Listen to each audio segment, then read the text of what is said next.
মেয়েদের কষ্ট সমাজ আজও বোঝে না। এক, মেয়েদের জীবনটা হলো মোমবাতির মতো, অপরকে আলোকিত করতে গিয়ে নিজে পুড়ে শেষ হয়ে যায়, তবুও সেই পোড়ার যন্ত্রণা কেউ বোঝে না।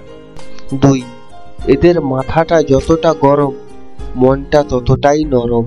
রাগের সময় অনেক কথা বলে ফেলে, আবার পরে সেই কথার জন্যই কষ্ট পায়। তিন, মেয়েরা সারা জীবন দুটি জিনিস লুকিয়ে রাখে।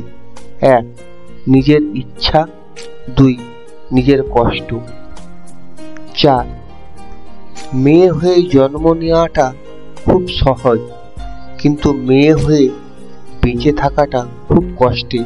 হাসতে গেলেও ভাবতে হয়, কাঁদতে গেলেও ভাবতে হয়।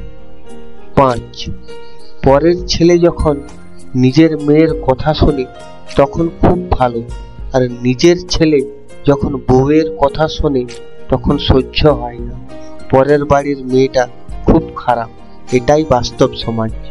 ছয়, বাড়ি থেকে দেখাশোনা করে বিয়ে দেওয়ার পর যদি সংসার ভাঙে, কি করবি বল, তোর ভাগ্যই খারাপ। নিজের পছন্দে বিয়ে করার পর সংসার ভাঙলে নিজে থেকে গেছিস, নিজে বুঝে নি। সাত, মেয়েদের জীবন বড়ই অদ্ভুত, কারণ সারা জীবন মেনে নিতে নিতে আর মানিয়ে চলতে চলতে জীবন শেষ। আর মেয়েদের কখনো নিজেদের বাড়ি হয় না। বিয়ের আগে শুনতে হয় সেই তো পরের বাড়ি যাবি, আর বিয়ের পর শুনতে হয় পরের বাড়ি থেকে এসেছে। নয়, মেয়েদের উপহার দেওয়ার জন্য হয়তো অনেক কিছু আছে, কিন্তু সম্মান দেওয়ার থেকে বড় উপহার আর কিছুই হয় না।